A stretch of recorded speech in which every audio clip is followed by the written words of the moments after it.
Как всегда, соревнования на высшем уровне проходят. Мы уже не первый раз сюда приезжаем, уже почти 2 года сюда приезжаем. В том году, конечно, без медалей, но в этом году у нас 2 третьих места и 1 первое место. Девочка у нас, Прокопенко Алена, заняла 1 место, вот только что вот оттуда вышли. Поэтому впечатления великолепные. Таджикистан, природа, гостеприимство.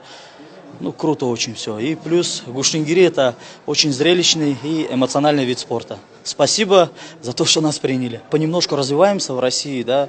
Этот вид спорта у нас потихонечку сейчас такое поэтапное развитие получает, потому что у нас есть ребята и самбисты, и дзюдоисты.